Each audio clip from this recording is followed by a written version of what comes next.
Welcome back, guys. This is NBA Unplugged. I am your host, Kevin Hart, and yes, that was a cough in the background. Guys, the show is about to get interesting because I want to welcome a four-time NBA All-Star Olympic gold medalist. My guy, DeMarcus Cousins is joining us, a.k.a. Boogie.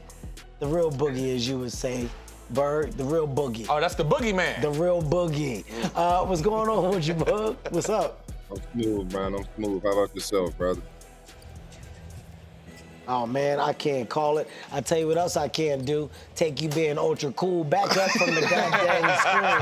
All right, Hey, do me a favor, man. Zoom out. Your face too close. Yeah, I saw you. Yeah, there you go. Sit back from the screen. Boog, man, so look, I think the first thing. Do me a favor. Wipe some of that gloss off right quick. Wipe that gloss off your forehead right quick. You shine. Oh, y'all shine. Well, look, man, I'm shooting in Atlanta, and I was in the sun all day. That's not gloss. That's actually that's called a reflection of what happened and went down today. All right. Hey, don't start with me, okay? Armor all. Don't start. You got armor all on. You got armor all on. All right, listen, y'all just saw the Tom Brady rules. Don't make me do it here, okay? Those shots can come fast. Boog, man, I want to congratulate you, man. Your people, the Taiwan, they're playing for the Bearded Leopards, who will face, I do not know the correct pronunciation, so I want to say, I know it's the Mars. It's something about Taipei.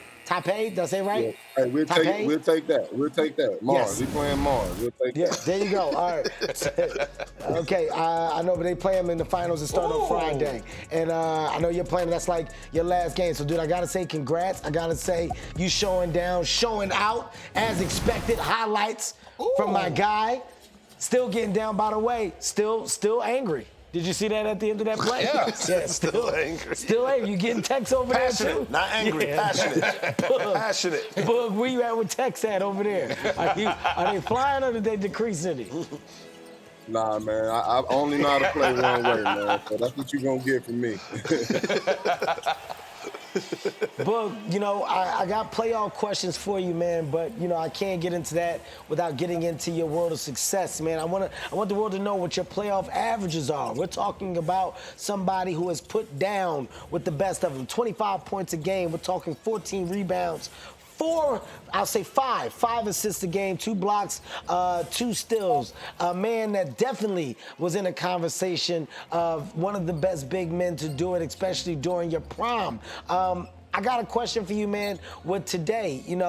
I remember your comments of old, right? And they were attached to just Joker as a big man and how you felt, with like him possibly going down as one of the best centers of all time. Joker winning MVP yet again this year. Has your understanding for his game changed, or your idea of his game changed, perception at all? Or do you still stand where you did when you made those comments of old? Well, no, they were comments of old, and it was more so about the timing, of it. But obviously, a lot has transpired since then. He's accomplished a lot more. He's now a champion. He's also added another MVP to his resume. So, those conversations can start. My words at that time were my words at that time. And I stood by those words at that time. But like I said, a lot has transpired.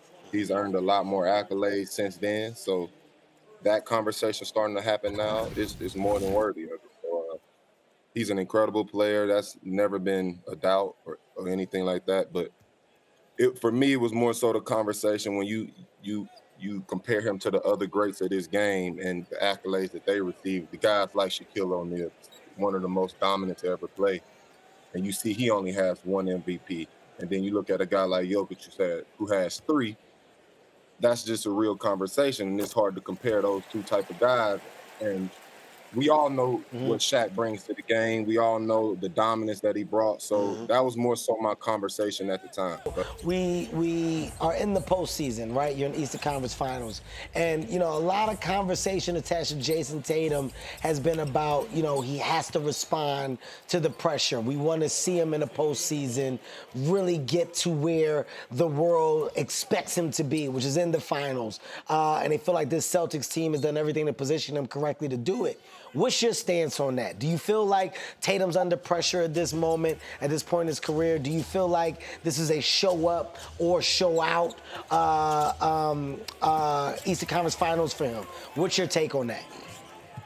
I don't think my opinion, I don't think he's under any pressure. It's just, I think it's more so the circumstances of the early start to his career. He came in as a young guy and he saw success early. So with that being said, I feel like people have kind of gotten bored with his success. I think he's a great young player.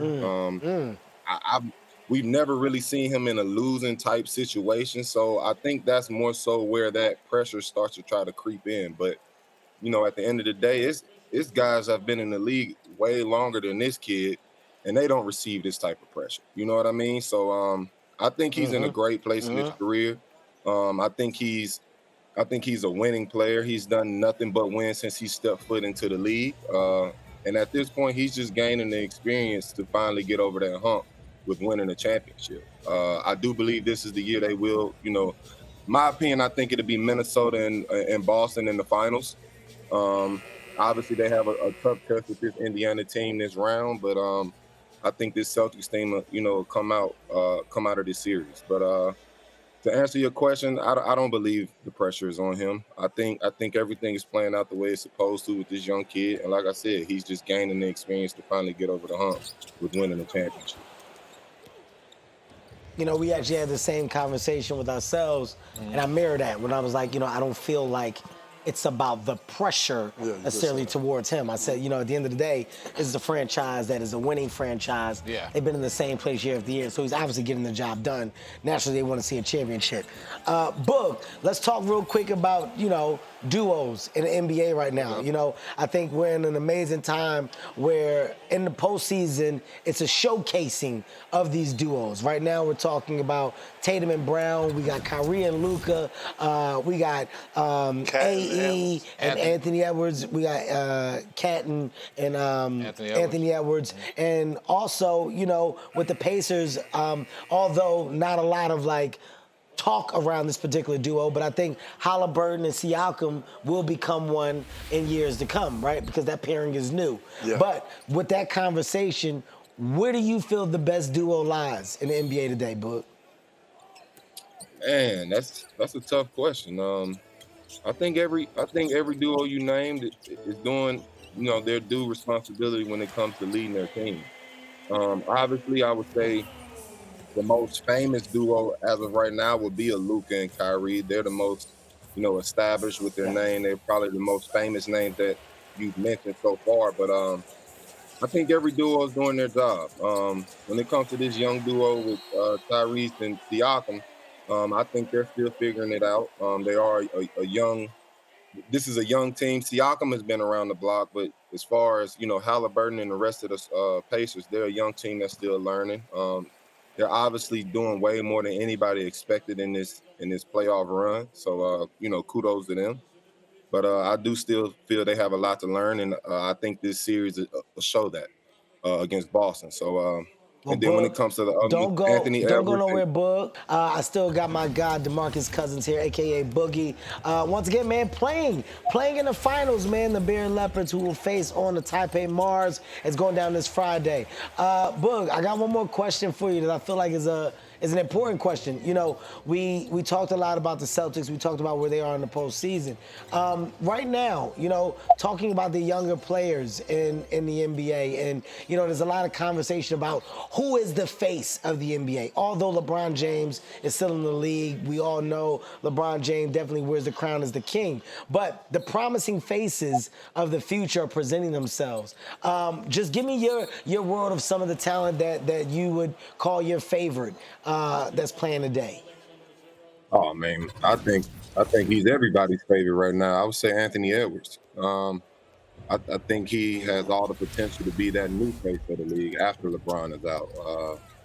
Not only just being ultra talented, but he has the charisma and the personality to do so as well. So I would say Anthony Edwards. Even though he hasn't been present this past season, Ja Morant, that's not a guy we can forget. He's a superstar in this league.